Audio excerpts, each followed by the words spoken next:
Hey guys, tonight's story starts with the faint sound of boots scraping against cobblestone, a fog that moves like it's looking for someone, and the feeling that the air itself knows more than you do. You're standing on the edge of a London alley that doesn't appear on any map. Something just shuffled past you, on all fours. And now a child in rags is staring at you like you're the ghost. The lamplight flickers. The city mutters. And the truth is, you were never meant to see this part of London. But before you get too cozy, take a second to gently tap that new hype button YouTube just added. It really does help little guys like me push through the algorithm. And be sure to like the video and subscribe, but only if you genuinely enjoy this strange little corner of quiet storytelling. Drop a comment with where you're listening from and what time it is for you. It's strangely comforting to know who else is drifting off with us around the world. Now, get comfortable, let the day melt away, and we'll drift back together into the quiet corners of the past. You wake up face down in a puddle that smells like boot polish and betrayal. Your face is cold, your mouth tastes like chimney dust, and your cheek is pressed to a cobblestone with the comforting give of old bone. Someone steps over you without looking down. You are, apparently, not interesting enough to notice. Welcome to Victorian London. You sit up too quickly and immediately regret it, though you won't say the word out loud. That gives it power. Your head spins like it's reconsidering its lease. A cart rolls by, and a rat hitches a ride on the back axle like it owns shares in the street.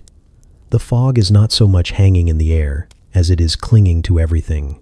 Chimneys, boots, your eyelashes. It moves like it knows you, which is concerning because you don't even know you. There's no memory, just the feeling that your knees hurt in a way that suggests you've been praying or crawling or both. Your clothes are damp, scratchy, and look like they were tailored by someone with strong opinions about discomfort. Your shoes are mismatched, but at least they're both left feet. That seems easier somehow. A boy with one tooth and no evident supervision throws a crust of bread at a pigeon and misses. The pigeon does not care. The bread hits you instead.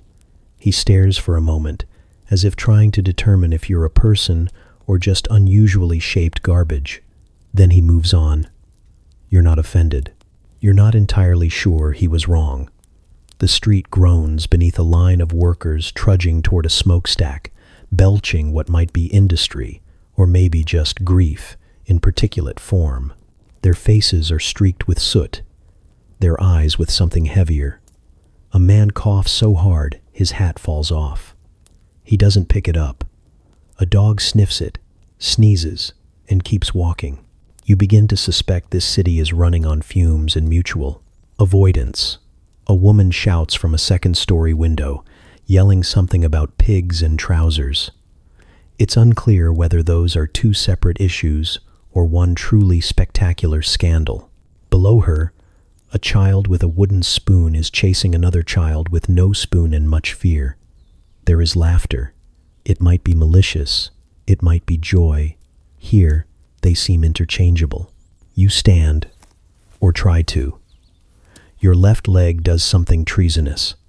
You grab a lamppost that flickers like it's deciding whether or not to commit to being useful. You steady yourself. You look around. There is no sign, no clock, no comforting smell of coffee or soap or anything that suggests civilization in the optimistic sense of the word. Just chimneys, shouts, fog, and a general hum of survival. You shuffle forward because backwards seems rude. The fog parts just enough to reveal a narrow alley, lined with bricks that glisten like they've been licked. By what, you cannot say. A man sits at the end, on a crate, with a pipe that is mostly teeth and no fire. He watches you like he knows the ending and is just waiting to see if you'll catch up. You wave. He spits. A cart nearly runs you over, its driver yelling something about bloody dreamers, and you lurch sideways into a stack of barrels that are definitely not empty and possibly sentient. Something oozes. You do not ask what. That feels like a boundary. On your third attempt to walk like a person and not a marionette with stage fright, you pass a wall scrawled with chalk. No gods, no bosses, no soap. You're not sure which of those you miss most. You feel watched, not in the grand philosophical sense, but in the very practical, someone is definitely behind you. Way, you turn. A small girl in a dress made from curtains stares up at you. She has no shoes and the eyes of someone who's memorized the weaknesses of every adult she's ever met. You're new, she says, not as a question but as a diagnosis. You nod. It feels true. Don't stand still too long, she adds. Things grow on you. Then she walks away, whistling something that sounds suspiciously like the funeral march played on a broken recorder. You walk, not toward anything, just away from everything. The sky isn't visible, but you're convinced it's frowning. Somewhere in the distance, something explodes. No one reacts. You've officially entered a city where surprise is an amateur's mistake. Your stomach growls with the deep, theatrical flair of someone auditioning for pity. A street vendor sells what he claims are pies, but they look more like baked arguments. You keep walking. You don't remember being vegetarian, but your instincts are staging a protest. A street sign hangs upside down. A child picks your pocket, finds nothing, and looks offended. A woman in a bonnet with murder in her eyes pushes past you, muttering about soup and sin. You reach the edge of the fog, or what you hope is the edge. It doesn't thin. Exactly. It just hesitates. There, sitting on the curb, legs stretched into the gutter like royalty in exile, is a boy holding a tin can and smiling like he's won something. Fancy a crawl? He asks. You don't know what that means. But your knees do. He says his name is Snipe, like it's a title he won in a knife fight with a bird. He's got a mouthful of teeth that seem to have made individual exit strategies, and his boots are more whole than leather. The bucket in his hand smells like something that used to be soup and gave up halfway. He squints at you through one eye, the other covered by a patch that might be for fashion, injury, or hiding a smaller, angrier eye. You got bones? He asks, and you pause, uncertain whether this is Victorian slang or a threat. You check your pockets. Lint, a button, a crumb that might once have been part of bread or an especially determined beetle. You shake your head. He grins, revealing a collection of molars that clearly didn't come from the same original owner. Not them bones, he says. The clinky kind. Coin bones, street bones. He taps his own chest. The sort that makes soup less imaginary. You apologize for your lack of bone wealth. He shrugs like it's expected of you and hands you a tin can with a dent the size of yesterday's mistake. You look pitiful, he says cheerfully. That's currency.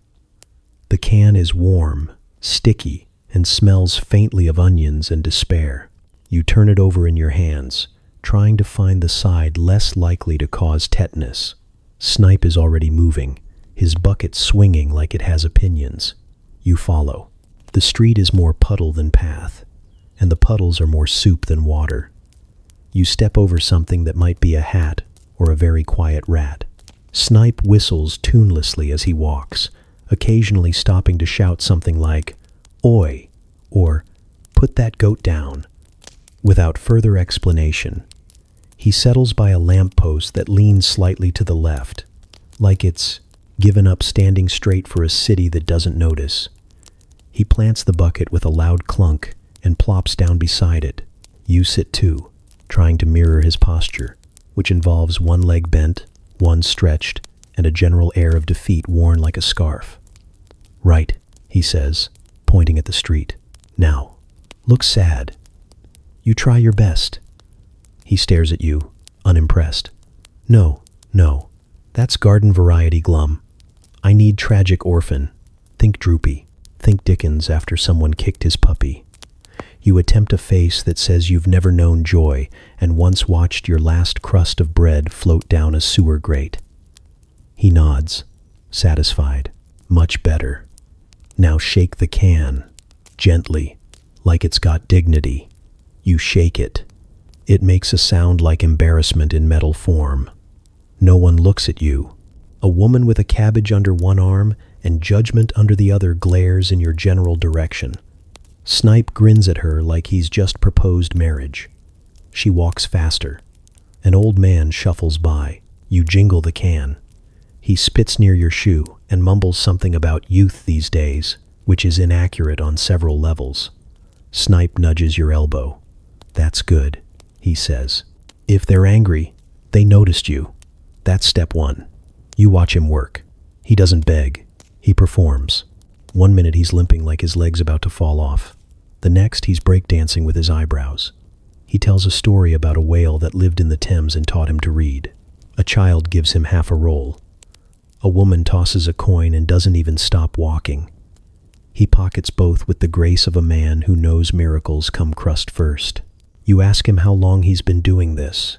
Since the womb, he says. Mum charged midwives a viewing fee.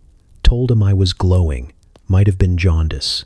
You can't tell if he's lying or if his entire life is just one long creative detour. He hands you the coin from the woman. Says it's a loan. Says you'll pay him back when you're famous. Says if not, he'll haunt you from the gutter with limericks and threats. The sun peeks through the fog like it's reconsidering.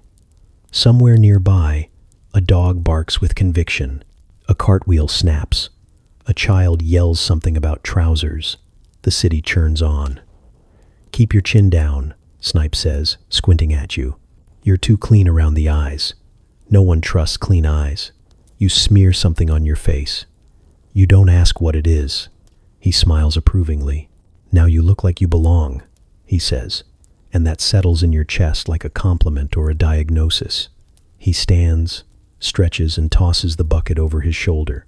If you're lucky, he says, you'll make a shilling by supper. And if I'm not? He winks. Then we talk about crawling. London's East End doesn't welcome. It tolerates. It lets you in the way a cold bed does without warmth, but with just enough space to lie down and think about your decisions. The fog here doesn't roll. It coils, thick and strange, like a wet wool scarf that someone's been crying into for years. It clings to your sleeves, your eyelashes, and eventually your lungs, until breathing starts to feel like borrowing something that needs to be returned. The buildings lean in too close, like they're sharing a secret about you that you haven't heard yet. Windows blink with condensation and something worse. Chimneys cough. The bricks sweat. Somewhere nearby, a door slams without warning or reason, followed by a muffled shout and something that might be a pan or a person hitting the ground. No one runs to check. Noise here is a language, and most people choose not to be fluent. You turn down an alley that feels narrower than it should. The walls weep. There's moss growing in places moss shouldn't know about. The cobbles squelch like they resent being stepped on, and something skitters across your path so quickly your brain has to file it under "to be identified." Later, you hope it's a rat. It is not. It's wearing a button. Rats don't wear buttons. There's a boy hunched near a drain, drawing shapes in the soot with a finger that looks like it's seen better lifetimes. He doesn't look up when you pass, but you're aware of his eyes. Kids here don't stare out of curiosity. They stare like they're clocking odds. Whether you're a threat, whether you're food, whether you'll notice if your shoes are missing in the morning, you step over a sleeping figure, curled like punctuation between two crates. Could be a man, could be laundry with opinions. Either way, you don't disturb him.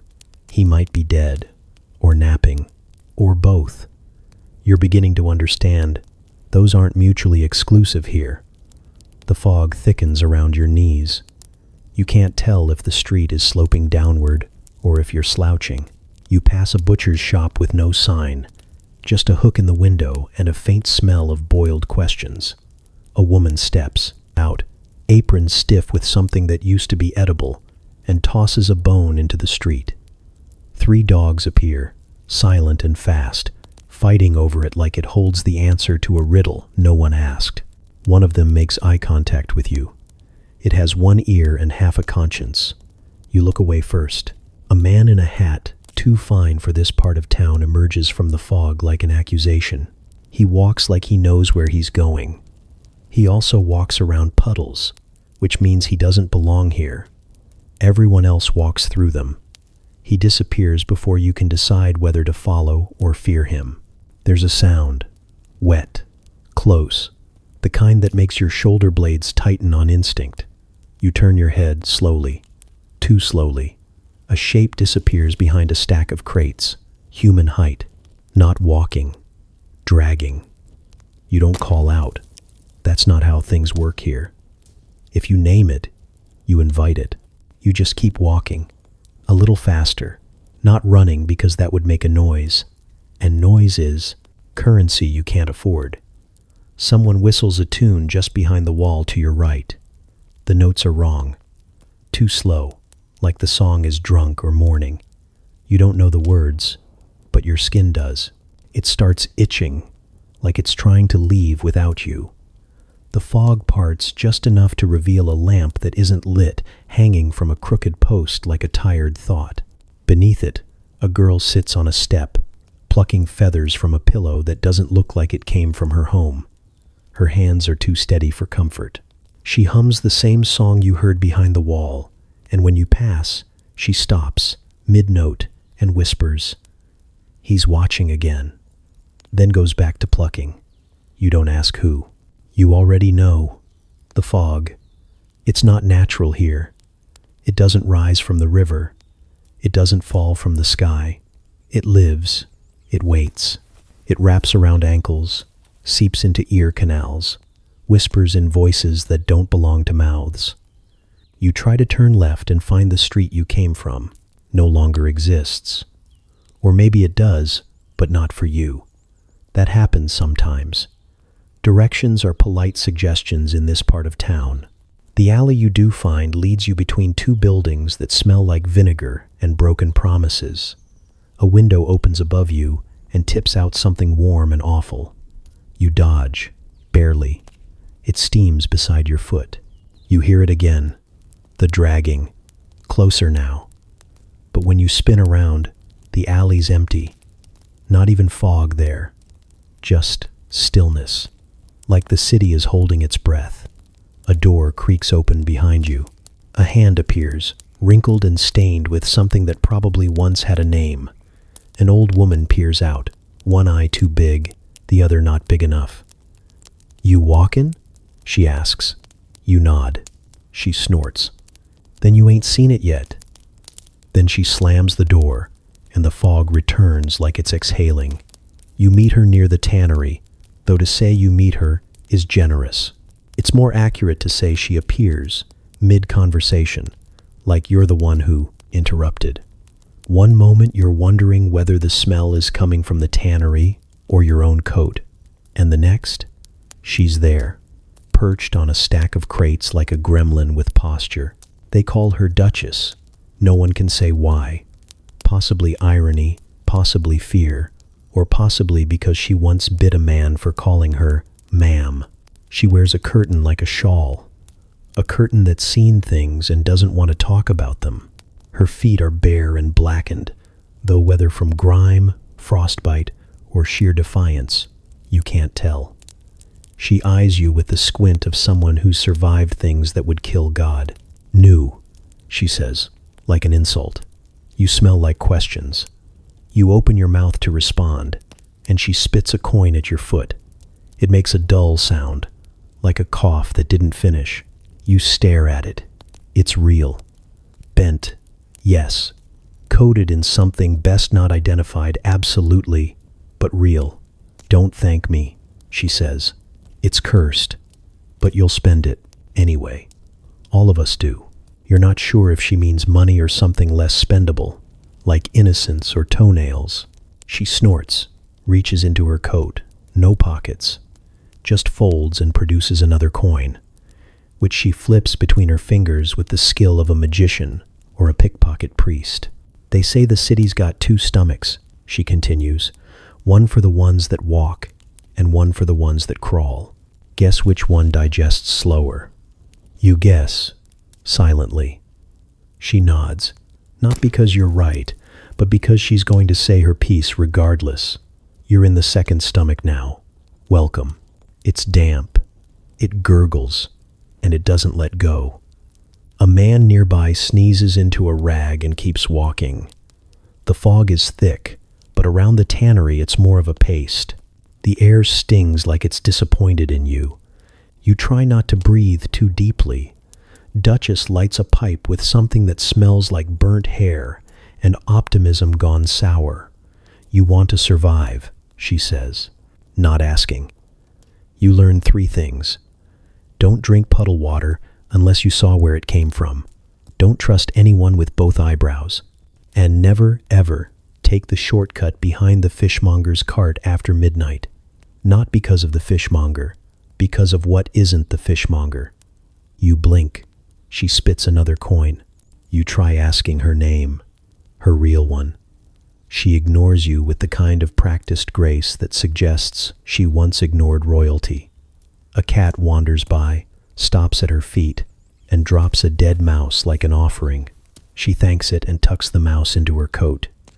You don't ask. Someone yells in the distance. Could be anger, could be joy. In this part of London, the difference is mostly in vowel length. Duchess doesn't flinch. She starts humming a tune that reminds you of something you've never liked but can't forget, like a dentist's waiting room or your uncle's second wedding. She looks at you suddenly, sharply. You still got your walk? You nod, unsure. She leans forward, pipe clenched between teeth, smoke curling like lazy ghosts. Keep it while you can. Sooner or later, the crawl comes for us all. It's not a punishment. It's a promotion. You try to laugh. She doesn't. Come find me again, she says, when your knees stop arguing, when your eyes start seeing what's under the cobblestones, not just what's on top. She hops down from the crates with the ease of someone much younger or much madder, probably both. She disappears between 2 walls, a sliver of human vanishing into brick. You're left with the coin, the smell of rotting hides, and a vague sense that something in you has shifted just slightly to the left. The coin is warm. You pocket it. You tell yourself it's because you might need it. But it feels more like something's keeping score. He invites you to dinner with the formality of a king and the teeth of a grave. One hand drags behind him like it doesn't remember being attached, and the other gestures grandly toward a corner of brick that might, with generous imagination, be called a home. You hesitate, partly because your stomach is making noises last heard during the Blitz, and partly because the last time someone smiled at you like that, you lost a button, 3 hours, and a portion of your dignity. But hunger is louder than fear. You follow. His space is tucked behind a leaning stack of crates and beneath an awning that sags like it's given up. There's a sheet nailed over the entrance, thin enough to show every movement of the rats on the other side. Inside, it's warm, though the warmth smells suspiciously like mildew and boiled things. He has a fire.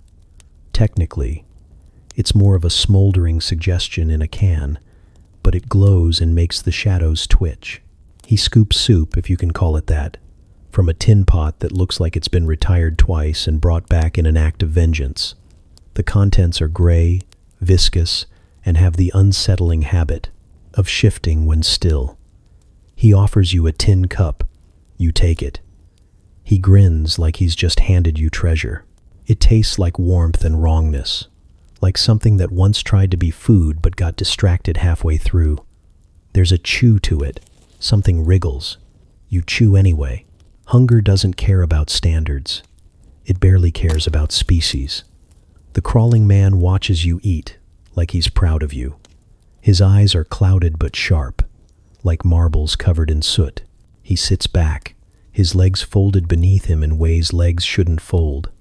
His arms are long, longer than memory, and his fingers tap the ground like they're playing out a tune only the stone understands. You're new, he says, because everyone says that, but from him it sounds like a diagnosis. You nod. He nods back, satisfied. You'll get used to it. The smell, the ache, the fog in your joints. You ask him about the crawlers. He doesn't answer at first. Just sips from his own cup and makes a face that could be pleasure or old pain. Finally, he speaks, voice low and smooth like oiled rope. People think crawling's the end, the fall. But that's just because they ain't got low enough to see the ground properly. Standing tall don't mean you're high. It just means you've got further to fall. He smiles. You don't. He leans closer. We wasn't always crawlers. Some of us used to dance, used to work. One was a vicar. One played violin for the Queen, or so he says. But the city, it don't ask. It takes. It lowers you inch by inch. Till one day, your knees stop lifting, and you realize the ground's been kinder than your feet ever were. You ask if he misses standing. He laughs, a sound that bounces off the bricks and makes the fire flicker. Why would I? I've got a roof. Of sorts. Company. Stories. You ain't heard a real tale till it's told by someone with their face to the stone. He points at your hands. Yours are still clean. That'll change. You look down. They don't feel clean. He tells you about the tunnels, the ones below, even the sewers, where the crawlers go when they've stopped pretending the upper streets are home, where names are left behind and only sounds matter. He talks about a girl who learned to speak in clicks, a man who carved poems into his spine, a boy who disappeared so completely even the city forgot him. You sip the soup and say nothing. It's easier that way. He talks until the fire dies, until the rats stop scurrying, until the fog seeps in like it's listening. Then he leans back, sighs, and closes his eyes. You stay a while longer, the cup still warm in your hands. You think about standing, but you don't. Not right away.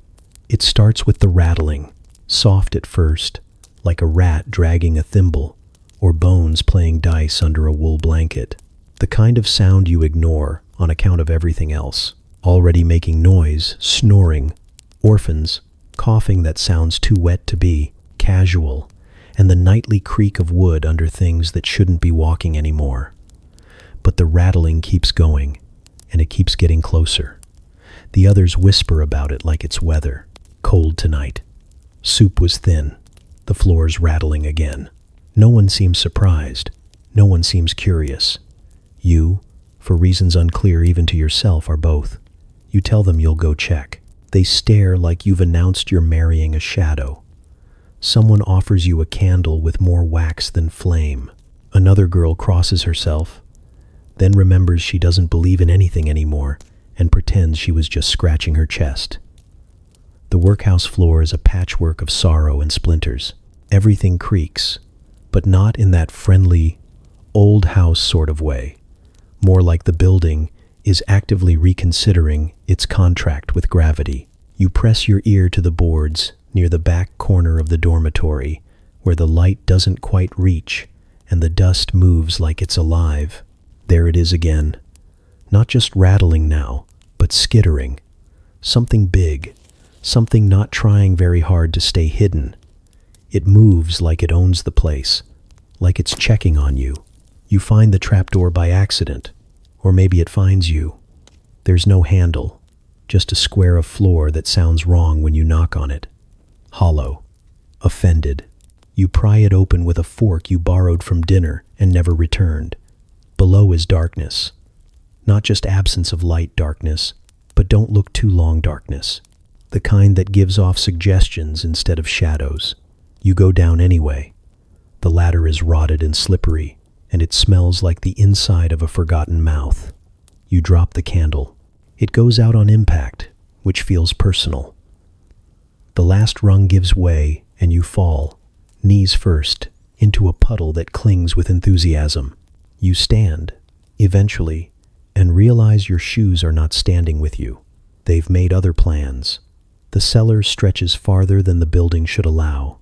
You walk, by feel and guesswork, hands on the walls, which are wet and pulsing slightly. That's probably fine. You tell yourself it's probably fine. The rattling returns, louder now, not behind, below. There's something under this floor too. You crouch and listen, and there's a voice, no, several whispering nonsense syllables that sound suspiciously like your name rearranged. You take a step back, and the floor gives a little sigh, like it's disappointed. Then something breathes, not air, space.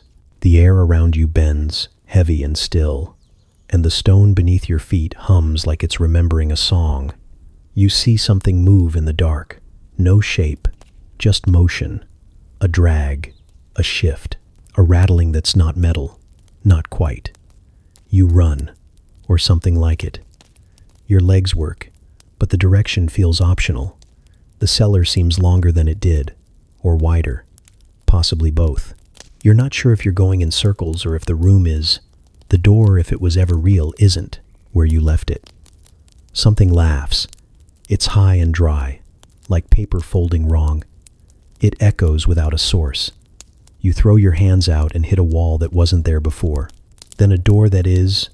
You shove it open and spill back into the dormitory, wheezing, wet, and minus one shoe. The others stare. No one asks what you saw. That's not how stories work here. You sit in the corner, shaking and soggy, and someone hands you a bit of stale bread as if to say, "Welcome back." The rattling doesn't stop. It never does. But now, when you hear it, it's not just noise. It's rhythm, a pattern, a message, maybe, in a language made of teeth and rust. You don't sleep. The floor doesn't like it when you sleep. She's already spinning when you spot her halfway between the soot carts and a collapsed fence that smells like bad bets. The street is ankle-deep in yesterday's rain and the week's waste. But she doesn't seem to mind. Her arms cut the air like she's conducting a symphony only she can hear, and her feet slap the mud with a rhythm too precise to be clumsy. Her dress was probably white once. Now it's a patchwork of ash and defiance. You stop, not because she's beautiful, though she is, in the way cracked glass catches light, but because she's wrong. People don't dance here, not unless they've lost a bet, a screw, or both. And no one laughs like that in London's East End, unless they're about to be arrested or possessed. She sees you watching. "Don't wrinkle your face like that," she calls, spinning into a bow. "You'll get stuck like it." You ask her what she's doing, because your brain's still playing catch-up with your eyes. "Dancing," she says, as if you're the slow one. "Obviously." You point out the mud, the smell, the fact that she's ankle-deep in something that just twitched. She shrugs. "Mud's honest. You know what you're in, unlike people." She kicks a splatter of it toward a passing carriage. The horse snorts. The driver doesn't look down. You step closer, mostly because your legs think she might vanish if you don't. She has the eyes of someone who remembers things too vividly and chooses joy out of spite. Her smile's a little lopsided, like it was broken once and healed with personality. You ask her again, why here? Why now? She stops dancing just long enough to lean in and whisper, because no one's watching anymore. But you are, and she knows it. She resumes twirling like the city hasn't given up yet, like the smog above her is stage smoke and the broken chimney behind her is a spotlight. A dog barks in the distance. Someone yells about fish. A baby wails like it's been born into disappointment. She dances anyway. You sit on a crate that tries to collapse under your weight and watch her glide across puddles like she's paid rent to them. There's soot on her cheeks and something glittering in her hair that might be glass or wishful thinking. She tells you she used to be a chimney sweep, says the rooftops were quieter, the sky closer, says the city looks different when you're above it, less cruel, more pretend. You ask her name. She laughs again. Names are for people with futures. You don't push. She pulls a shard of mirror from her dress pocket, polished on one side and cracked down the center. She shows you your face. You don't recognize it. She flips it, shows you hers. It's still smiling, even upside down. You ask if she lives nearby. She nods at the mud. Everyone ends up here eventually, Some of us just arrive early to decorate. She spins once more, arms wide, eyes shut, mouth open to the fog like it's feeding her. You realize the mud hasn't touched her dress in a while. It moves around her, respectfully. A man walks by and calls her mad. She curtsies. "Only on Mondays," she says. "It's Thursday." He hurries off. She tells you she used to believe in miracles, but then she realized miracles are just the things that happen when no one's looking. So she dances when no one looks. And sometimes, when they do, you ask if you can join. She considers you like a butcher eyes a carrot, then shrugs. If you've got toes, use them. You take one step into the mud. It welcomes you like an old friend you owe money to. You stumble. She catches you. Her hands are warm, even through the grime. You dance, badly. She grins, and for a moment, London stops. The fog pauses. The chimneys hold their breath. The ground doesn't rattle. The city forgets its hunger. You are not happy, but you are watching her. And that, somehow, is enough. It starts with a marble. You don't see who rolls it toward you, but there it is, glinting in the soot like it knows something you don't. You bend to pick it up, and by the time you straighten, there are children, 4, maybe 5. It's hard to count. They shift, like smoke pretending to be people. Their clothes are stitched, from scraps. Their shoes, if any, don't match, and one of them is definitely wearing a curtain rod as a belt. "You want to play?" asks the tallest. His teeth are far too orderly for someone who lives in this part of town, which is immediately suspicious. You ask what the game is. They laugh, in unison, which is never a good sign. It's not menacing, exactly, just knowing. "It's called legs," says a girl with a boot on one foot and a sock puppet on the other. The puppet nods, like it agrees with everything she's ever said. You ask how it works. They ignore the question, which seems to be part of the game already. You're ushered gently, but persistently into a rough circle, drawn in chalk that smells like pickled onions and poor choices. The children form a ring around you. One of them hums a tune that sounds like it used to be a lullaby but has since seen things. Another one claps out a rhythm on a washboard that wasn't part of the scene 5 seconds ago. The rules, such as they are, involve jumping, not over anything, not through, just away, from others, from the center, from reason. Someone calls round 1, and suddenly they're all on the ground, legs flailing like overexcited beetles. You copy them, hesitantly. It's unclear if you're doing well or terribly. The girl with the sock puppet shouts, 3 legs, and everyone grabs one of their own, and one from someone else, and begins hopping in a configuration that cannot possibly be legal in any known jurisdiction. You fall. They cheer. "Bonus point for dirt," says the smallest child, who might be 7 or a figment of your exhaustion. She places a stone in your hand like it's a medal. You drop it, and she hisses at you. The sock puppet shakes its head. Round 2 is faster. Someone grabs your ankles. Someone else claps in your face. You don't know whether to laugh or cry, so you do a bit of both and call it balance. You lose a sock in the process, but they assure you this is expected. "A sock given is a rule broken," says one, solemnly, before giggling into his elbow. You try to back out, declare defeat, tap out. They don't stop you, but they don't move either. They just watch, like something behind their eyes is older than it should be. The air goes still. The soot lifts slightly from the cobblestones. A crow somewhere in the distance forgets how to caw. "You've got good legs," the tall one says. "For now." You smile politely, which is the international sign for "please don't hex me." They erupt into motion again. Laughter, stomping, arms flailing in windmill arcs as they leap over puddles and each other with the grace of startled frogs. You're pulled back in, not by force, but by rhythm, by the fact that, for all its nonsense, the game feels like something you needed without knowing why. like a memory that never belonged to you but fits anyway. You laugh, not because it's funny, but because it's allowed.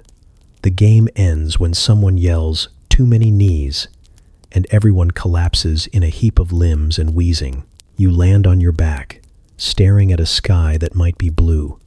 If you squint hard enough through the smoke, you're muddy, missing a sock, and possibly concussed. But the kids high-five you like you just won something. You ask what the prize is. Your legs, one whispers. You blink. They're gone. The circle is empty. No chalk, no washboard, no puppet. Just a marble by your foot and the lingering echo of children laughing somewhere behind the fog. You check your legs. They're still there, but now they tremble. Not from cold, from memory. Everything stops on Sunday, except the smoke.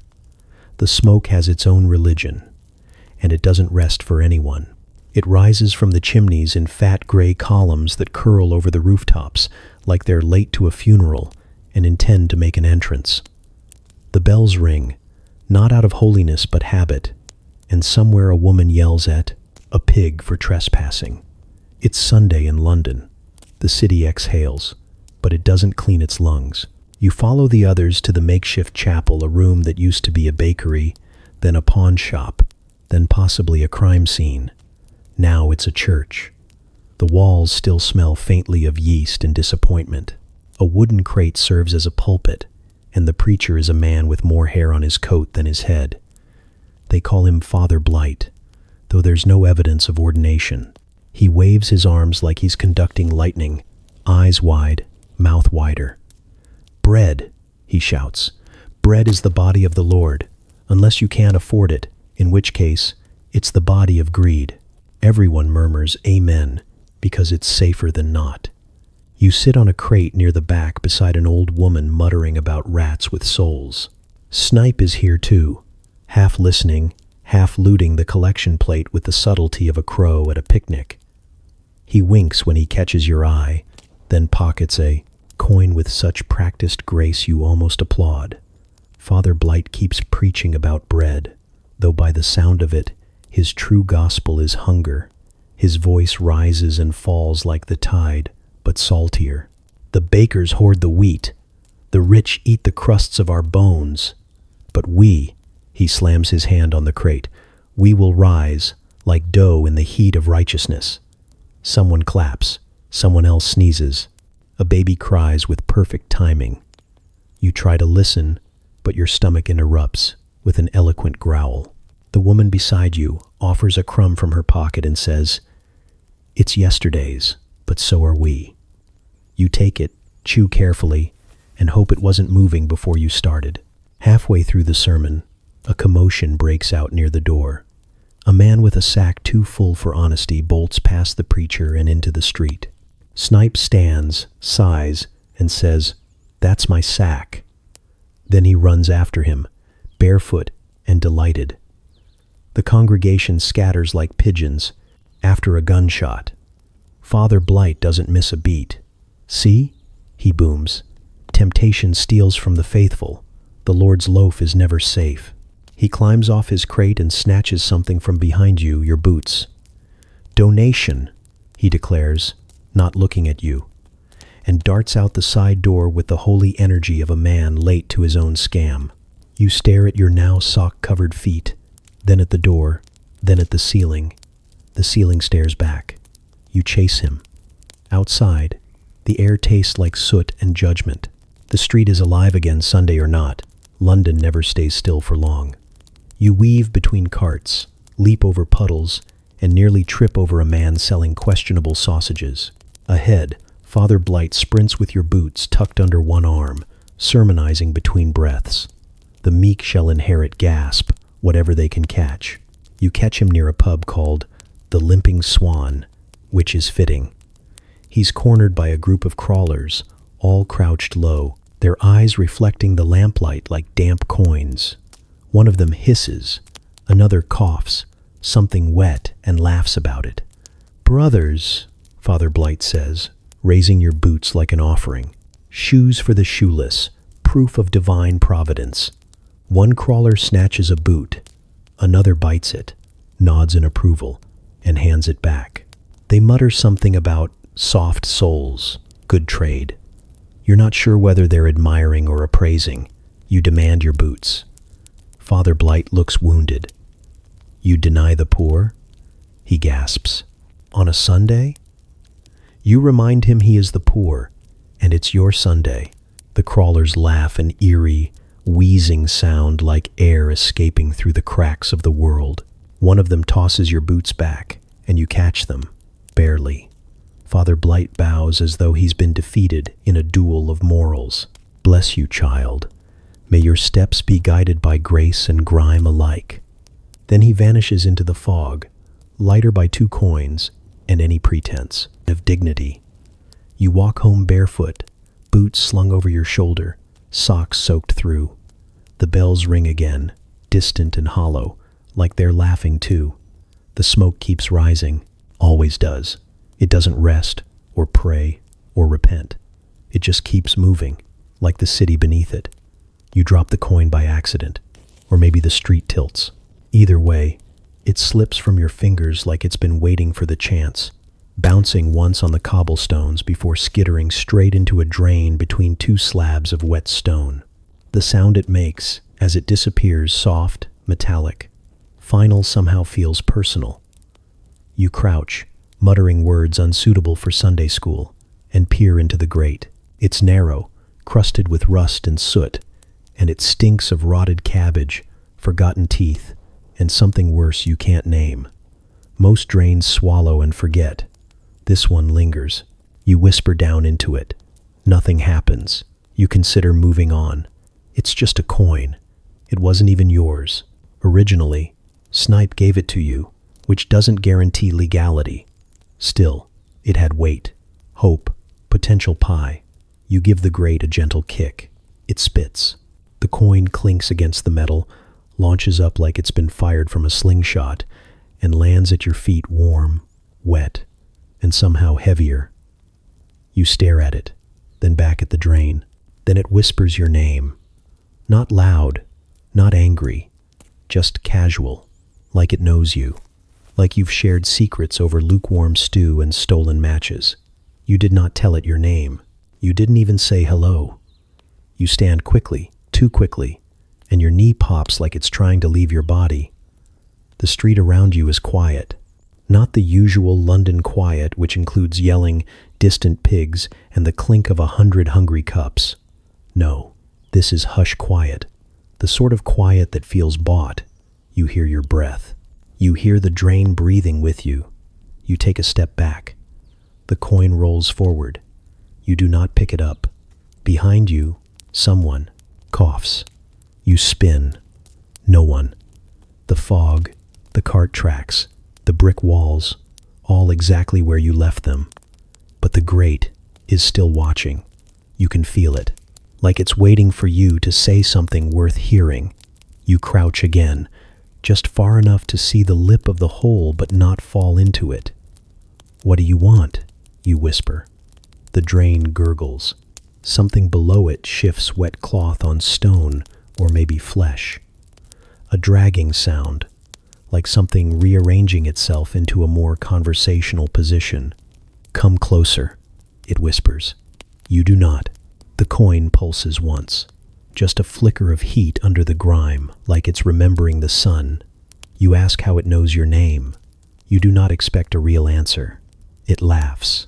Not a villain's laugh. Not a child's. Something between a chuckle and a leak. You dropped it, the voice says. So I looked. You ask what it saw. It says, enough. You look at the coin again. It's old now. Too old. The queen's face is gone, replaced by something with too many eyes. The date is smudged out, replaced with scratches that might be numbers or warnings. You kick it back toward the grate. It doesn't move. You try again. Still nothing. You crouch and touch it, half expecting it to bite. It hums. The drain says, you can leave it, but it will follow. You pocket it. You don't know why, but it feels better than leaving it there. in case someone else finds it and starts hearing things too. The drain gurgles once more, as if satisfied. Then the street noise returns in pieces. A baby crying, a dog barking, someone cursing about spoiled eels. Normal chaos, the kind you can navigate. You walk away. Behind you, the coin presses against your leg like it's settling in. It doesn't feel like yours anymore. Then again, maybe it never was. They find you near a broken well that smells of copper and lost bets. One by one, they emerge not from alleyways or doorways, but beneath, from under crates, under wagons, from the undersides of things that should never have an underside. Clothes torn into utility, elbows wrapped in wool, knees like gravel. They move low, always low, like the world's ceiling is pressing down, and they're the only ones who figured it out. The first one speaks without looking at you. Walking is for people with illusions, he says, voice like an old drawer sliding open. You'll be lighter when you stop standing. You don't ask his name. You're learning that names aren't offered here. They're either obvious soot, nails, bucket, or unspoken, stitched into how someone moves, the sound their breath makes in a tunnel. A girl with wrists like twigs and teeth like broken keys flicks her fingers at you. Show us your crawl. You laugh. Lightly, stupidly. No one else laughs. Then they begin. Not all at once, but as if a signal passed silently between them. A shuffle, a slither, a graceless grace. Palms against wet stone, knees carving familiar grooves. They don't speak as they move, only breathe, heavily, rhythmic, like the ground is singing to them and they're answering back. You watch, then you drop. It hurts, not in a dramatic, theatrical way, in a quiet, bone-deep way. Your knees hit stone that's seen more blood than sunshine, and your hands stick slightly to the ground like it's remembering everyone who came before you. Your spine protests, your dignity sulks, but you crawl forward, toward the dim lantern. One of them drags behind them on a string of hair. Better? Someone mutters. You don't know who. You don't ask. They lead you through a back route beneath Fishbone Street, a path so narrow even the air moves sideways. Pipes hiss. Rats flee. Something skitters overhead, large enough to have opinions. But the crawlers move without pause, navigating by scent, sound, muscle memory. You lose track of turns after the fourth archway and the second scream. Most folks live above, one says, tracing a line on the wall, with something that might be chalk, or just bone rubbed soft. Above means rules, rent, law, time. Here, she taps the stone. Here. It's just yes or no, crawl or don't. A small boy, with no shirt and too many scars, climbs up from a chute, dragging a sack behind him that clinks like secrets. He gives you a look, not curious, not friendly, just a quick once-over to see what kind of meat you are. You ask where they sleep. They laugh. All of them. Not cruelly, not kindly, just knowingly. Sleep is what happens when the fog forgets to whisper, says a man with fingernails sharp enough to write in glass. You don't press. Later, they pause in a chamber that used to be something official. There's a rusted plaque on the wall that once read, Telegraphs, now covered in soot and teeth marks. They pass around a jar filled with something thick and sweet and questionably alive. You drink. It tastes like syrup filtered through a boot. You drink again. No one talks about the surface, not in words. But now and then, someone twitches when they hear footsteps above. A child flinches at the clatter of a cart. A woman mutters, "Too many shoes," and crawls deeper into the tunnel until she disappears. You ask why they do it. Why not walk? A boy no older than 12 shrugs. Walkers get noticed. Crawlers get through. And maybe that's it. Maybe crawling isn't about defeat. Maybe it's about slipping between the cracks wide enough to hold a life, but too narrow to tax it. You realize you haven't stood in hours. Your knees ache. Your palms blister. But when you hear the scuff of boots above, loud and thoughtless, you press closer to the ground like it's a friend. The others nod, slow and silent. Approval, maybe. Or recognition. Somewhere in the dark, someone hums. You hum back. The boy finds you while you're trying to nap beneath a sagging crate that smells like flour, sweat, and a memory of cinnamon that died long ago. He doesn't knock or cough or shuffle. He just appears, staring down at you with eyes too sharp for someone missing both shoes and one eyebrow. "I'm Prince of the Third Nest," he says, voice confident, possibly rehearsed. "Rat King's nephew, not by blood, by declaration. He chose me because I bit a constable and didn't cry." You blink, trying to determine whether you're still asleep. The boy leans in closer. His crown is a bent spoon, wedged into a wool cap several sizes too large and held steady by something sticky and ambitious. He carries himself like someone who owns his own flag. "Do you accept the honor of knighthood, or must we duel?" he asks, lifting a stick that was clearly once part of a chair and now bears faint scorch marks and a single chicken feather. You ask what knighthood entails. He shrugs. "Mostly crawling, sometimes spying, occasionally sacrifice, but only of buttons or pride." He pauses. "We lost Sir Tumbler last week to a loose cobble. Brave soul." You sit, up, partly to get a better view, partly because he's now poking your arm with the stick. "Say the oath," he commands. You say you don't know it. "I'll whisper it, then you say it louder," he says, stepping into a shaft of light like he's on stage. His spoon gleams for half a second before the fog swallows it again. He clears his throat. "I swear by the bread crust crown and the unseen tail to serve the nest in crawl and cause, to eat what is found, to hide when watched, and to never speak of the above unless mocking it." You repeat it, mostly accurately. He nods, pleased, taps both your shoulders with the stick, then your forehead for good measure. "Arise, sir." He pauses. "What's your tunnel name?" "You don't have one." He frowns. "You do now, Sir Grimbelly." You consider protesting, but he's already handed you a string with a button tied to the end and declared it your sigil. You tie it around your wrist. It itches immediately. You decide. This is tradition. He leads you through a tunnel that runs directly beneath a bakery. The ceiling drips butter. You are not exaggerating. There is literal butter condensation. He tells you to keep your voice low, or the crust watchers will hear. You ask who that is. He points to a cluster of rats perched along a beam, unmoving, watching like tiny judges with tails. "They serve the king directly," he whispers. He speaks through them. Also, they bite ankles. In the hollow beneath a brick oven, he's made a throne. It's a pile of biscuit tins and broken china, flanked by two headless dolls whose expressions are somehow still deeply disapproving. He takes a seat with a grunt and adjusts his spoon. "I brought you here because you have the look," he says.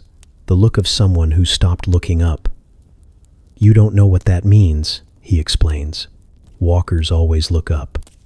Dream of rooftops, towers, sunshine. Crawlers know there's treasure in the roots.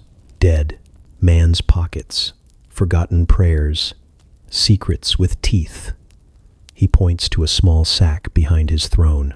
Inside are buttons, bits of string, one molar, and what might be a petrified beetle dressed in a cravat. "Every night brings something back," he says. "That's the law. You bring back nothing. You go back to walker status. You don't want that. Walkers cry too loud when they bleed."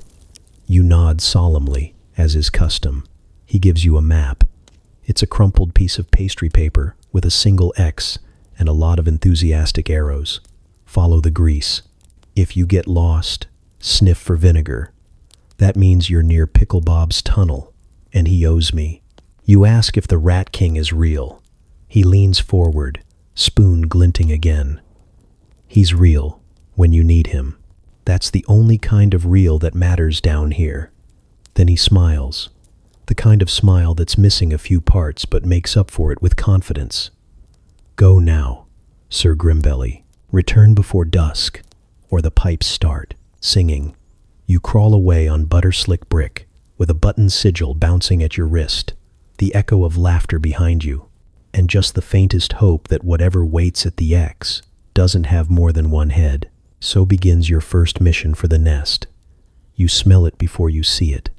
Something sweet, which isn't normal down here. Not good sweet either. Not apple tart or roasted chestnut. More like sugar that's been through something traumatic. Syrupy, yes, but cloying. Wrong, with something sharp curling behind it, like flowers left too long in dirty water. But still, it smells like hope, or something pretending to be it. And that's enough.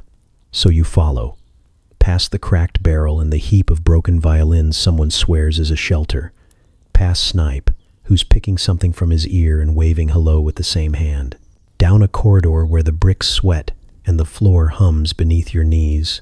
The crawlers told you not to follow smells, but they also eat shoes and gamble with their teeth, so advice is relative. The scent intensifies. It starts coating your tongue. You want to swallow, but your throat disagrees. Still, your hands keep moving forward, and your knees obey like they know something you don't. You find the room tucked behind a collapsing wall that looks like it gave up mid-lean. There's no door, just an opening where something heavy used to be. Inside, 3 walls, a ceiling of soot-stained beams, and a floor that tilts like it's been listening to secrets too long. The 4th wall? It isn't missing. It's gone, like it was never supposed to be there. Just emptiness stretching out into black, a 4th direction that feels illegal. And in the center, a table, wooden, warped, and grinning with rot. On top of it, something steaming in a chipped teacup. The source of the smell, the promise, the lie. You step in. Immediately the sound changes. No echo, no drip. Just hush, like you've walked into the pause between thunder and the scream. You move closer. The cup's filled with something thick, lavender gray with swirls of copper, like someone melted coins into a dream. It doesn't bubble. It shifts, like it's breathing through its skin. There's a note beside it. One word. Drink. You consider your life choices. They're mostly bad. You drink. It tastes like bruised peaches and forgotten lullabies. And then something sharp, like gravel in a snow cone. Your throat tightens, your eyes burn, and the walls lean in a little closer just to watch. Then you see it. Not the room, not even London. You see your old life, the one with beds and books and clocks. You see what could be, a version of you with clean nails and breakfast. You see shoes that fit. You see laughter that doesn't echo off stone. You see a door, not in the room in you. And then it's gone. The walls stop breathing. The floor steadies. You cough, and it sounds like someone else's voice. There's another note now. Same place. Different words. It only opens once. You stare at the cup. Empty. Of course. Even the steam is gone. Just a rim of something metallic, drying like blood, but not quite. Someone clears their throat behind you. You turn. Fast. Too fast. And nearly fall. A woman stands just inside the doorway. Barefoot. Nose crooked. Wearing a coat made of curtain tassels. She looks at the table, then at you. Tastes like a lie, doesn't it? She says. You nod. She sits, pulls something from her pocket, a bone die, yellowed and etched with symbols that don't belong to any language you've ever trusted. She rolls it on the table. It lands on a blank side. She frowns. Means it worked. Or it didn't. Hard to say. You ask what the drink was. Hope, she says. Or opium, maybe both. Sometimes they share recipes.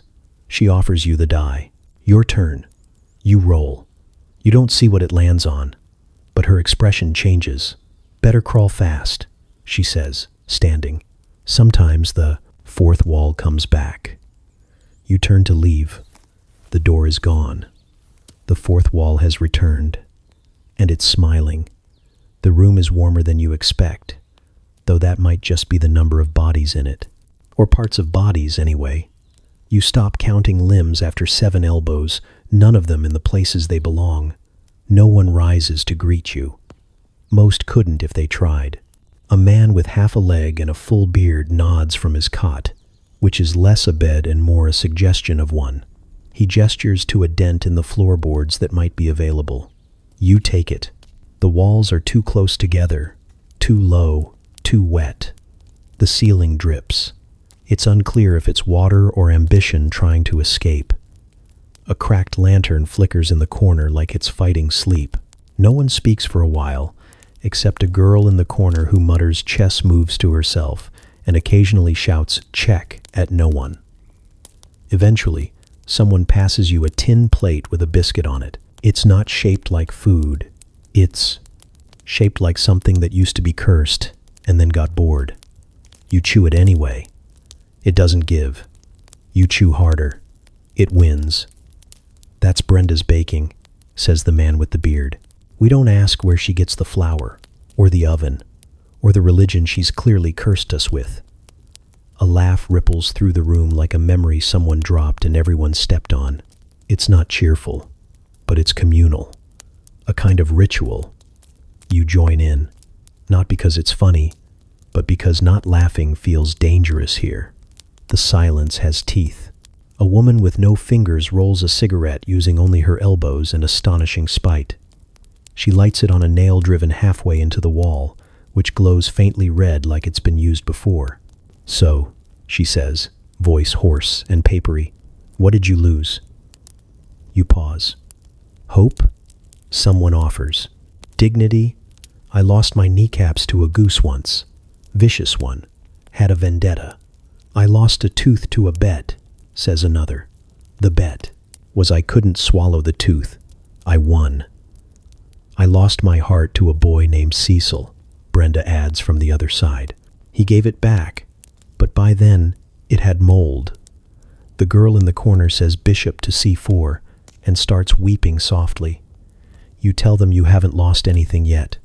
They all go quiet. Then someone says, "Give it time," and they laugh again. The night stretches. Stories are swapped like coins, small and bruised, and not entirely trustworthy. One man claims he once danced for Queen Victoria, but only from the knees down. Another insists he's got a ghost limb that itches whenever someone lies nearby. He scratches the air occasionally and glares at people. Brenda passes around another round of biscuits. You chew with commitment and a little fear. They don't pity themselves. That's the strangest part.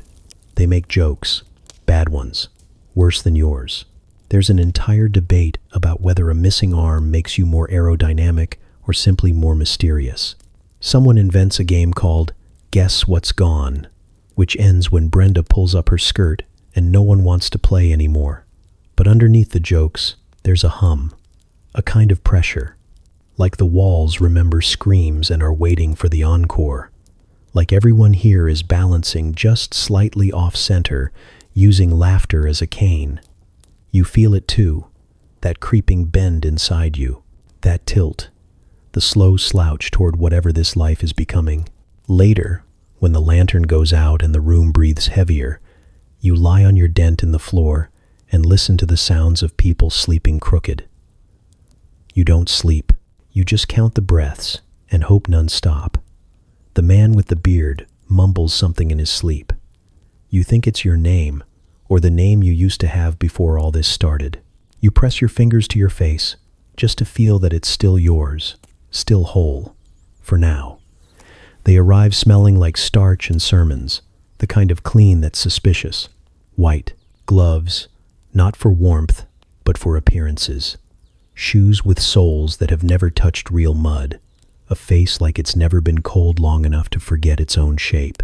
You're in the middle of practicing your stoic stare, part scowl, part curiosity, part indigestion from Brenda's biscuits, When the visitor appears, they don't knock. There's nothing to knock on. Just step down from a carriage that has curtains, for God's sake, and stride into the edge of the tunnel like they're here to host a tea party in the underworld. You blink at them. They blink back like you're the one who's inconveniently placed. Are you lost? You ask, even though you know they're not. Lost people look around. This one's eyes are fixed, forward, like they've rehearsed the moment in a mirror and won't let real life disrupt the script. I'm here to help, they say, with the sort of gentle pity that sounds like a slap wearing perfume. You cock your head. They step closer, squinting at you as if your dirt might rearrange itself into something redeemable if they just frown hard enough. You poor soul. You stare, because you've heard worse insults and better lies. Behind them, a small crowd gathers, crawlers, squatters, button collectors, and one man who might be dead but is still enjoying the company. They hover just far enough to pretend they're not watching. But they are. They always are when someone from up top arrives. It's like the zoo's flipped, and now you're the one on display, and the tamer has stepped into the cage holding nothing but good intentions and a very fragile sense of purpose. They begin talking. Something about charity, salvation, transformation.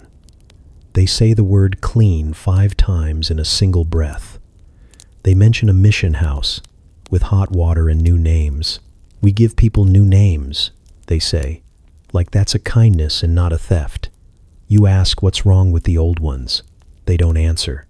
Instead, they produce a book, leather-bound, gold-lettered. It gleams, it radiates. It probably has a better diet than you do. They flip to a page and read something softly, about light and rising.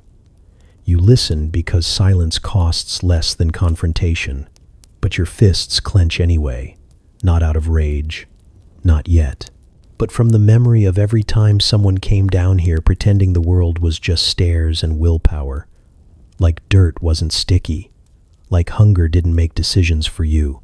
They reach for your hand. You pull it back. They pause. Their smile falters like a candle in a draft. I only want to show you there's more, they say. There was more, you reply. Before I learned what people do when no one's watching. That one lands. Their face changes. Not rage. Worse, disappointment. Like you failed a test they made up in their head. They tell you it's not too late. You tell them they're late. Years too late. Whole lives too late. You say, you call. Me poor, but I've shared more in this hole than I ever did in the light. They blink. Behind you, someone claps. Just once. Brenda, probably. Always theatrical when her teeth aren't hurting. The up-topper steps back. They don't argue. They don't fight. They just nod like they've been told this might happen. They leave a wrapped parcel bread, maybe, or guilt in crust form and turn without another word. Their boots echo down the tunnel like guilt pretending to be footsteps. When they're gone, no one cheers. But the quiet feels warmer. You unwrap the parcel. It's bread, all right. Dense, dry. Probably made by someone who's never been hungry. You leave it on a crate for the rats to negotiate over. Later, someone asks what they wanted. You say, they came to give us light. And you laugh. A little too long. Because down here, everyone knows the shadows are honest. The light lies. The song starts as a hum. Low, slow, and off-key. The kind of sound that's been passed down by people who never had the luxury of being in tune. It slinks through the cracks of the tunnel like it's looking for something, maybe a memory, maybe just a place to sit down. You hear it before you know you're listening. And by the time you realize it's a lullaby, the girl beside you has already started singing. She doesn't look like much of a singer. She's got one eye swollen shut from something she won't name, and 2 fingers wrapped in cloth that's more suggestion than bandage. But her voice has weight, not volume weight, like it knows how heavy sleep can be when the dark is watching. She sings about soot, not metaphorical soot, not poetic grime, actual soot, falling from chimney flues and ceiling cracks, coating babies before their first names ever get spoken aloud. She sings about cradling things that shouldn't be cradled, rats, mostly. Once, a pigeon with one leg and a temper. She sings about a tooth, too. A missing one, says it, belonged to a boy named Gilly, who used to trade ghost stories for soup. One night, he told a story so good it frightened the tooth right out of his mouth. He kept it in his pocket for luck, until the pocket got stolen.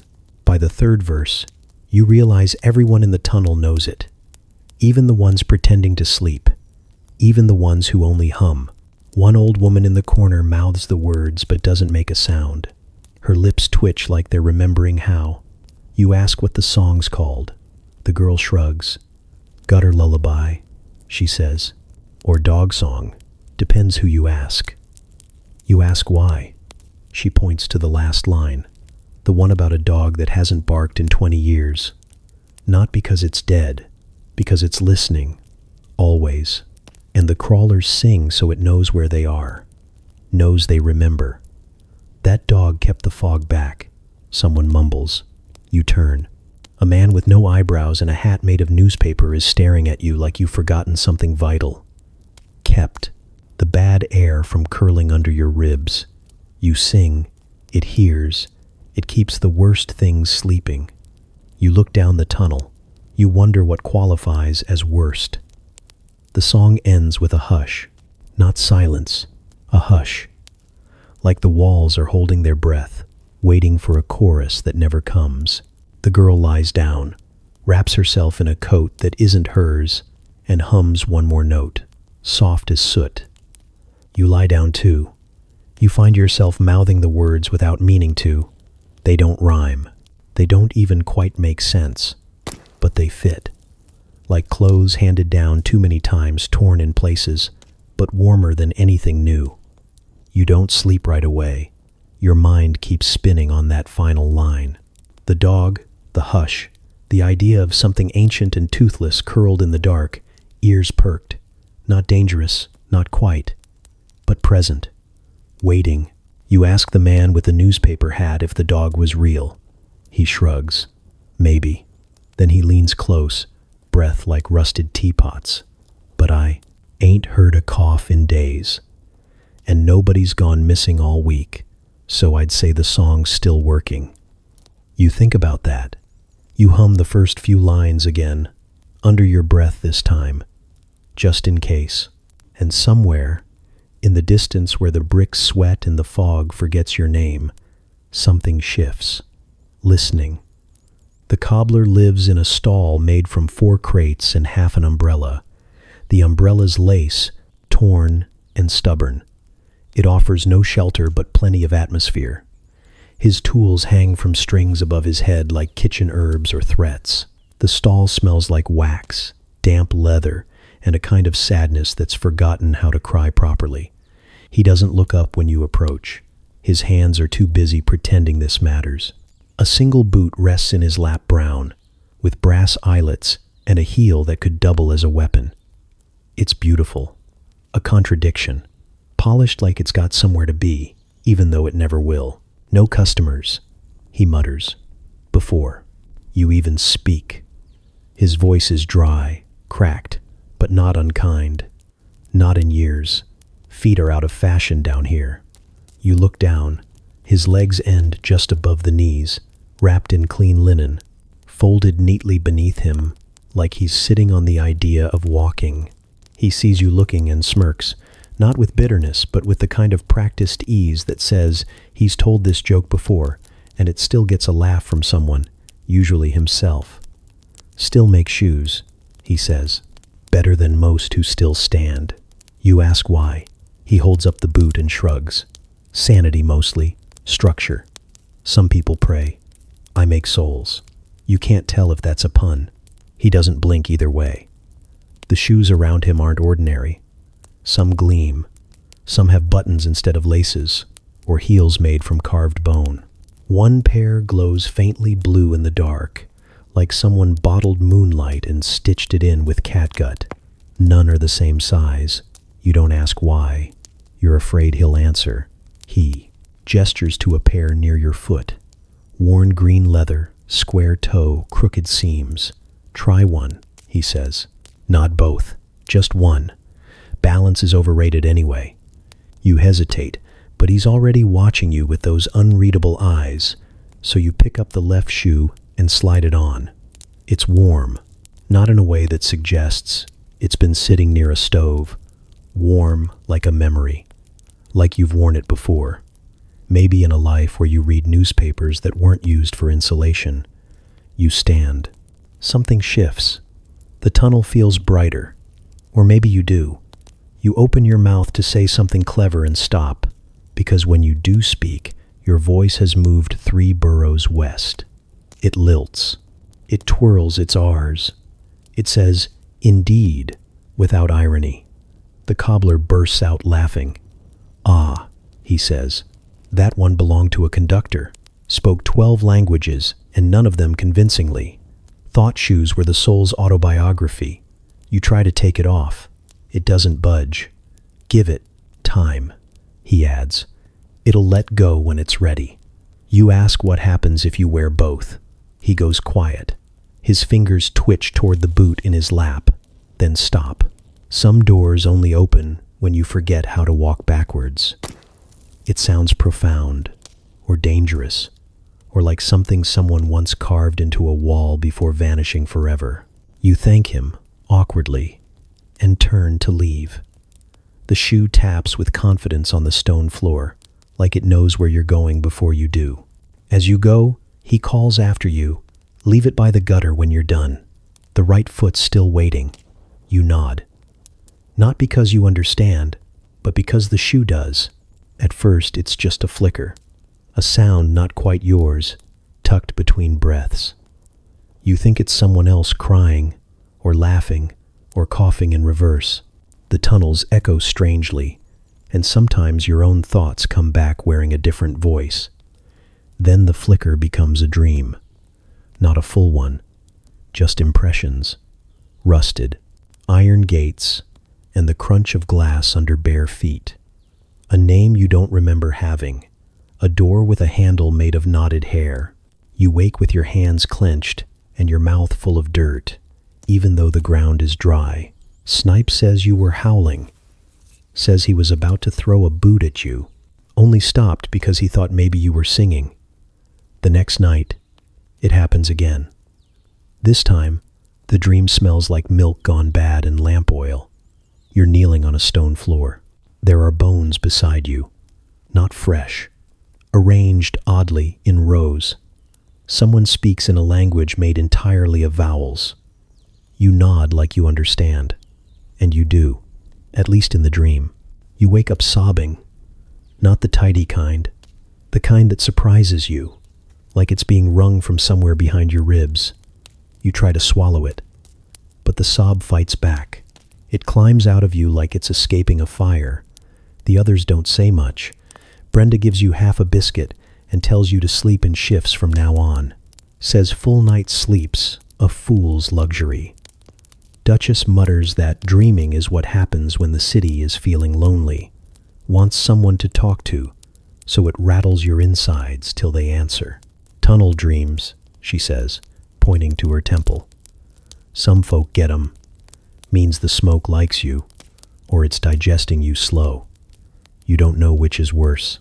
You try not to sleep, but sleep doesn't need your permission anymore. It slips in when you blink too long.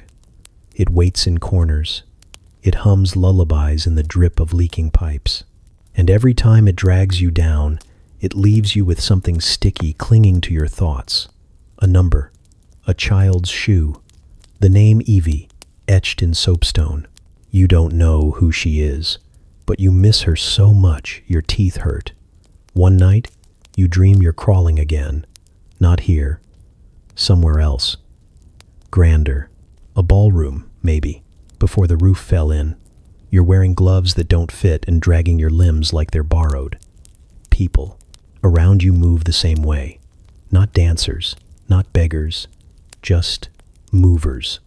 Crawl by crawl, face blank, bodies weaving in slow, desperate patterns. You think maybe it's a memory, yours, or someone's who left it lying around for you to trip over. You wake to find your nails caked in soot, and not from here. Snipe notices, doesn't ask, just nods and says, "Told you." The crawl remembers. You ask him what that means. He shrugs. Means you're not new anymore. You want to argue, but something inside you shifts, like a latch sliding shut or open. You're not sure. You can't remember the sound of your own voice before this place. You try to hum a tune from your old life and end up with the gutter lullaby instead. Later, you hear someone whisper in their sleep. A name, not yours, but you answer anyway, just in case it used to be. That night, the dream doesn't wait for sleep. It starts the moment you close your eyes. The invitation comes folded in grease-stained paper, slipped under your elbow while you're dozing beneath a collapsed cart that smells like pickled turnips and possibly a corpse. It reads, "Come proper. No standing. Midnight. Bring bones." There's no signature, just a smear of soot in the shape of what might be a cat or a warning.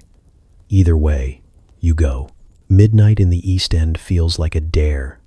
You follow flickering candle stubs down a row of leaning chimneys and drop through a gap in the cobblestones so thin it feels personal. The tunnel below hums with anticipation and mild mildew.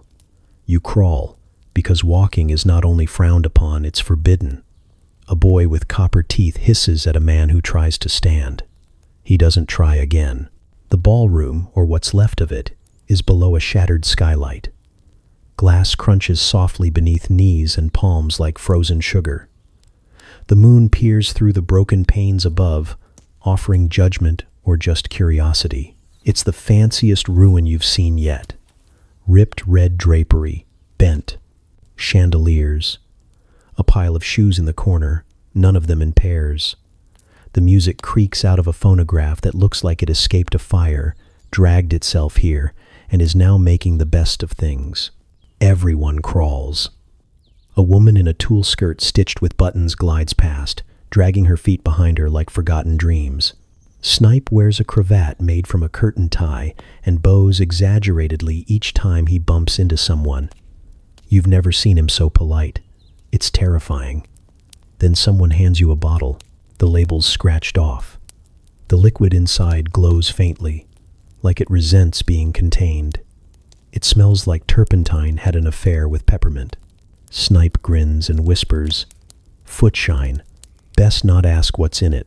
Then he drinks half of his and shudders so hard his hat falls off. You sip. Time flattens. The floor breathes. The candles start dancing. You're pretty sure the girl in the lace mask just winked at you, but it's hard to tell because she has an extra eye drawn on her cheek, and it's blinking too. Someone in a feathered coat howls and slaps the ground like it owes him money. And then God arrives. Not with fanfare, not with trumpets or light or even a clear form, just a presence. Sitting on a broken chair in the center of the room, picking at something in his teeth with a sliver of bone. He looks tired, and maybe a little drunk. Someone tosses him a coin. He misses. "Landlord's after me," he mutters. "Bloke upstairs. Never liked me." You nod like this makes sense. Because somehow, in this moment, it absolutely does. The dancing begins without warning, crawling in circles, a ritual of limbs and laughter and occasional cursing when knees meet broken glass. There's a rhythm to it, primal and wrong in the most beautiful way. You crawl, you laugh, you forget your name for a moment, and it feels like freedom. Later, much later, you find yourself lying on your back, staring at the cracked ceiling. Your legs don't work properly. Your head hums with something between joy and nausea.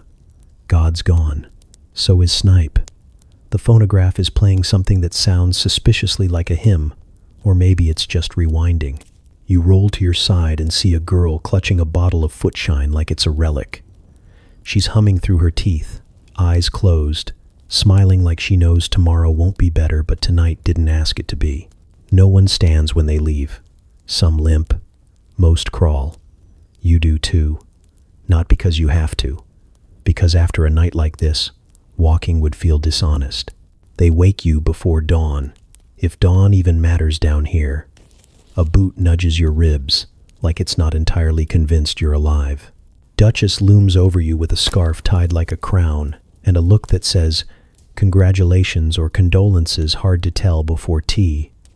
You're due, she says.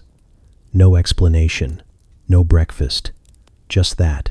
The others are gathered by the drain mouth, the wide one with the rusted bars that never seems to dry. Someone's strung-up candle ends in a circle, flickering like judgment. Brenda's got a bowl of something viscous and brown, which she splashes onto your back without ceremony. Tradition, she shrugs, also keeps the rats guessing. The grime writes. You'd heard whispers, half dare, half ceremony, the way crawlers prove themselves, not through fists, not through words, but through distance, elbows only, silent as rot. From the tannery steps to the old brewery arch 3 alleys, 2 tunnels, one hell of a crawl. You begin with confidence, which is your first mistake. The first few feet are manageable. The bricks beneath your arms are slick but warm, as if they've been storing the breath of the city itself. You keep your head low, your shoulders tight, soot cakes under your nails like it's been waiting for you. A rat scurries past with something shiny in its mouth. It nods like it knows where you're headed and pities you deeply. The silence is harder than the crawling. You want to grunt, sneeze, maybe curse when your arm scrapes something sharp that smells like vinegar and teeth. But the rules are clear. No sound. Make a noise. Start again. No one's watching. And somehow that makes it worse. The absence of eyes feels heavier than any crowd. The first turn is where the real fun begins. It's narrower. The walls weep something thick, and you're not sure if it's water or memory. Your elbows ache. Your jaw clenches. A beetle climbs into your sleeve and refuses to leave. You name it, Gerald. He ignores you. Halfway through the slum, just before the bend that smells like bad decisions and molasses, your right arm starts to tremble. You pause, forehead pressed to the brick. You don't cry. Not exactly, but your eyes leak a little in protest.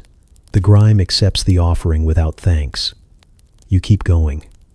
There's something humming beneath the ground. Pipes, maybe. Or laughter. The crawlers say the city's got a heart, that it doesn't beat so much as gurgle, that if you lie flat enough, quiet enough, it'll whisper to you. You begin to wonder if the silence isn't for reverence, but for hearing that whisper. You don't hear anything, but something hears you. Halfway. That's when it happens.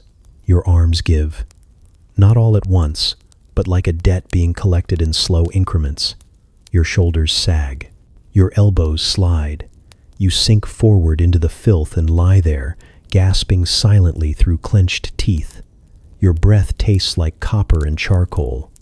A puddle hugs your cheek. It's oddly warm. You stay there a long time. No one comes to get you. No one marks your place or tells you it's okay to stop. There's no failure ceremony. No consolation prize, just the quiet knowledge that halfway is as far as you got. And maybe, today, that's enough.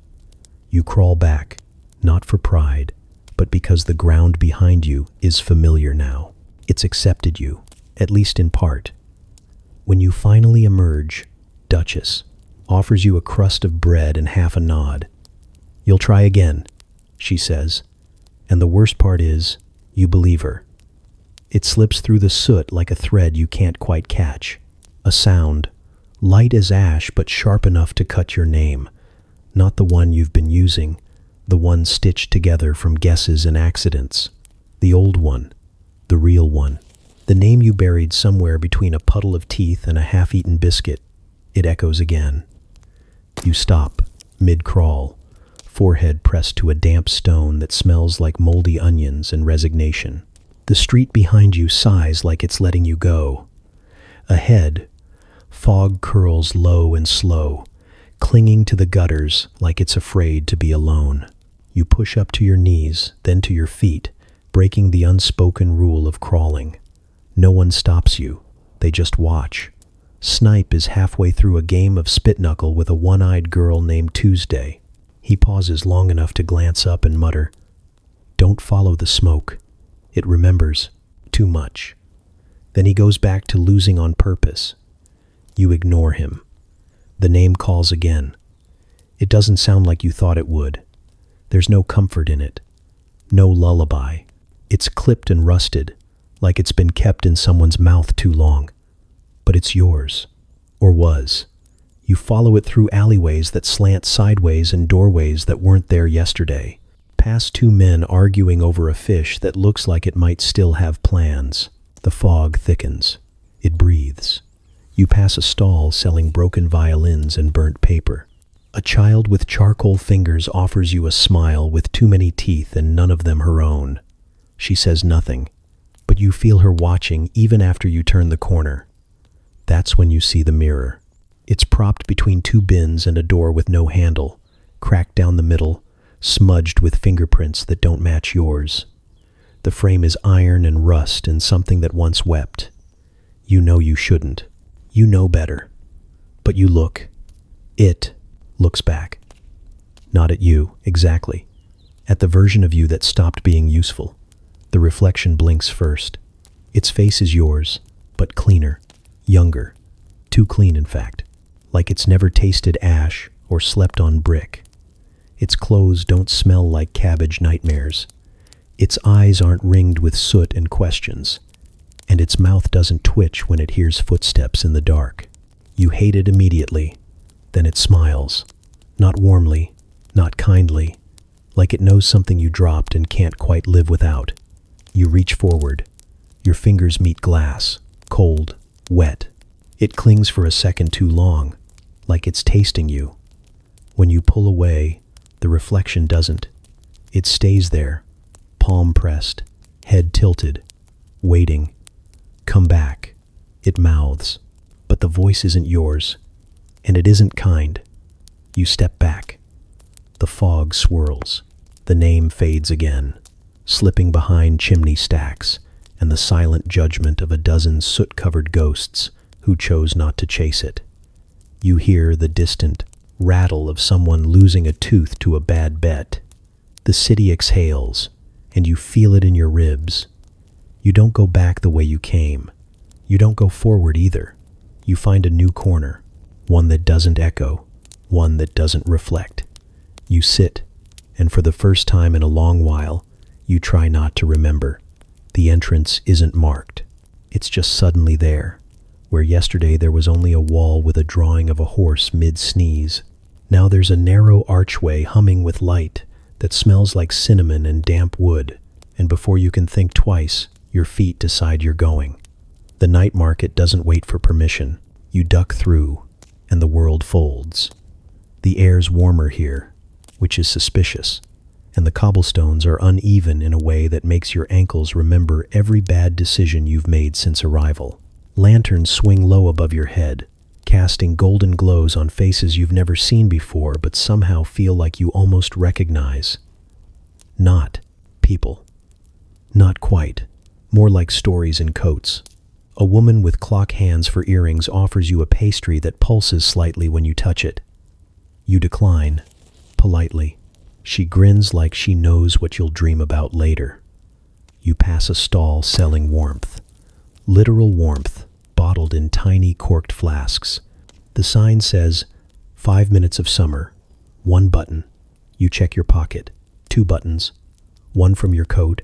1 from someone else's coat that ended up in your lap during a soup fight. Barterable, apparently. Next, stall laughter. Not the kind you hear, the kind you feel. It's hung in little glass jars that fizz when you shake them. The vendor has no eyes, but chuckles softly each time someone chooses poorly. Further in, the stalls grow stranger. One sells sighs, another offers footprints that don't belong to you. There's a booth where you can trade in your reflection, temporarily, just to see what it's like to not look like yourself for an hour. You consider it hard, but Then you find the stall that stops you. It's crooked, small, covered in wool blankets that twitch with the occasional breeze that doesn't exist. Hanging above it is a sign written in charcoal, "Memories, gently used." The man behind the counter is bald, except for a tuft of hair right where his left eyebrow should be. His hands are stained with ink or wine or both. He doesn't speak, just tilts his head and gestures to a wooden box filled with scraps, bits of ribbon, broken keys, a glove with only 3 fingers. You pick one at random, a marble, cloudy blue with a chip in its side. Immediately, you're 5 years old. Not your 5, someone else's. There's sun on your cheeks, someone humming off-key nearby, and a sense that the world is exactly the right size. It vanishes before you can hold it. You need it. He taps a small sign. 1 tier, 2 buttons. You hesitate. The buttons are easy. The tier, less so. You haven't cried properly since the mud angel kissed your forehead and stole your socks. But something about that marble. You close your eyes, think of the mirror, the voice, the name, the way your hands still smell like crawl space and shame. 1 tear falls. Not much, just enough. The marble becomes yours. You hold it in your palm, warm now, like it's remembering you too. You don't stay long after that. The market's beginning to change. The laughter jars have started humming. One of the sausages just blinked. You step back through the archway, buttons gone, eyes a little wetter than before. And outside, the wall is back. The horse is still sneezing. The fog still smells like tomorrow's disappointment. But in your pocket, the marble pulses once, gently, and for a moment, the air doesn't feel quite so cold. Your knees creak like old church pews as you straighten. The cobblestones groan in protest, as if even the city can't quite believe you've dared to rise. Your palms are raw. Your spine is more bruised than bone, and something in your left hip makes a noise like a wet hiccup. But still you stand. There's no music, no fanfare, no curtain drawn back to reveal a shining dawn or a carriage come to take you home. Just the usual fog licking your ankles and the faint scent of cabbage gone emotionally unstable. A one-eyed mongrel pauses mid-pee to observe you with what can only be described as polite skepticism. You are, by every measurable standard, ridiculous but upright. A boy passes by on all fours, dragging a broom head tied to a bootlace. He doesn't look up, just mutters, "Look at Lord Fancy Ankles." You give a theatrical bow. He hisses and scurries on. It feels strange. Height, perspective. The shape of things shifts when you're no longer nose level with drains and forgotten toenails. The city doesn't look cleaner from here, just more complicated. The buildings loom differently. The sky is still a gray dishcloth wrung dry. But your breath comes easier when your chest isn't, pressed to stone. You glance down the alley you came from, where the crawlers are curled in sleep or not sleep, muttering lullabies to no one. You could return, fold your limbs back down and blend once more into the fabric of soot and survival. But something aches inside you that isn't hunger. Not quite hope. Not that dramatic. More like a stitch of defiance. A thread pulling taut. You walk. 3 steps. Then 5. Then 7. You pass the old tannery, where the Duchess is arguing with a barrel about rent. She sees you. Eyes narrow. Well, la-di-da. What's next? Shoes. You lift your foot in salute. She throws a potato at you. Further on, a man dressed as a table, no explanation given, or asked tips his hat. You nod back. You're part of something now. Not above it, not beyond it, just beside it. You walk past the grate that whispered your name. It gurgles at your approach but doesn't speak. You don't stop. Let it wonder. At the corner, the mud is thicker, clinging to your ankles like it wants to remember you. You let it. Memory is cheap here, but not worthless. You walk anyway. You find a piece of bread on a windowsill. No one claims it. You take half. leave the other. Fair trade, you think. You're learning. Eventually, you find a stoop and sit. Not collapse. Sit. Your legs tremble like they're unsure this counts. But you pat them gently, like you would a nervous animal, and they settle. Above, the clouds shift just enough to let through a sliver of not dark, not quite light either, more like the idea of light. You squint up at it and feel something small and almost forgotten stretch inside your chest. You could lie and say you'll never crawl again, but you know better. The ground still calls. Hunger still lives here. So does the cold. And you, if you're honest. But tonight, just tonight, you stand, because you chose to, and that's enough. You think you've left. At least, your feet are moving, not crawling, not shuffling. Real, upright steps, like someone with places to be and pockets that might contain more than lint and old string. You've wrapped your toes in rags and convinced yourself that counts as footwear. You pass the edge of the slums, where the soot thins just enough to let you see your own hands again. They don't look like your hands anymore. They look older, or maybe just more honest. No one stops you. That's the worst part. You were ready for resistance, for someone to clutch your ankle and say you haven't earned the leaving. You even practiced your excuse. I've got a sick cousin, needs soup, or bandages, or a gently haunted scarf. But no one asks. The alleys simply open like a sigh, like lungs exhaling smoke and memories they never wanted in the first place. The street doesn't chase. It remembers. You pass the corner where the mud angel used to dance. The puddle is still there, but it's crusted over now with something less poetic. No laughter, just an overturned crate, and a child poking at a beetle with theological intensity. You nod to her. She doesn't nod back. That's fair. Further on, you hear a wheeze that might be a song or a death rattle. It's coming from the old tannery, now quiet, except for the flies. The Duchess is gone. Vanished, maybe, or molted into a sewer spirit. The barrel remains, and someone's painted a face on it. It's frowning. You cross the crooked footbridge where Snipe used to hold court with his dented tin. There's a new boy there now, maybe 6, maybe 60. It's hard to tell. He's got a bucket and a look in his eyes that says he knows how this story ends.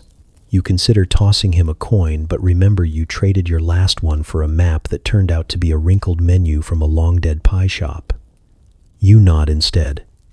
He nods back. The fog gets thinner the further you walk. You see buildings with real windows, shutters, doors that close all the way.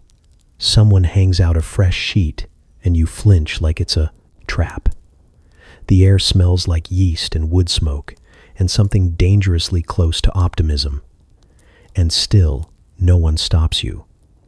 But you feel it, like a hand on your collarbone that never quite pushes, never quite releases. The city is watching, not with eyes, with drains, with bricks, with the rhythm of boots on cobblestones that pause just slightly when you pass. It knows. It always knows. Not in a grand, mythic way, in the way a sore knows when rain is coming, in the way a forgotten name still hums behind the teeth of someone who once loved you. You keep walking. Past a butcher shop with glass windows and no visible rats, past a constable asleep on his feet, dreaming of regulations he'll never enforce, past a woman in a bonnet selling something steaming from a cart that smells like cinnamon and dishonesty. The city softens at the edges here, grows less sharp, but never kind. You find a bench that isn't broken and sit like someone who belongs to a world where benches are for sitting, not sleeping. A man with a clean collar offers you a pamphlet about salvation. You thank him. Don't read it. Fold it into a paper dart and toss it to the wind. You watch the people. Their clothes are mostly intact, their limbs mostly attached, their faces mostly blank. You wonder if they've ever crawled, if they've ever eaten soup that blinked back, if their mirrors speak, if they've heard the lullaby of the crawlers and felt something ancient stir in their spine. You want to tell someone, not for sympathy, for verification. Did that all happen? Or did you hallucinate it in a fog-slick alley while chewing on boot leather and misplaced ambition? But you stay quiet, because you know the answer. Yes, and also still. Because behind you, the city is shifting, not chasing, not pleading, just adjusting. It makes room. Somewhere, under a broken cart, a new body lowers itself to the ground. Knees first, palms second. Somewhere, a voice says, bones or bottle caps, don't care. Which? Somewhere, the crawl begins again. You could turn back, show them what it looks like to stand, but you don't, because some lessons aren't transferable. Some roads only teach you their language when your elbows are bleeding and your shadow has forgotten how to walk. You sit until the sun pretends to rise, then you stand again and keep going. But behind you, the street remembers. Every scrape, every scream, every small, strange kindness shared over stolen bread and fireless nights. The city files it away like a ledger that no one audits. No names, just echoes. And now, another one has begun.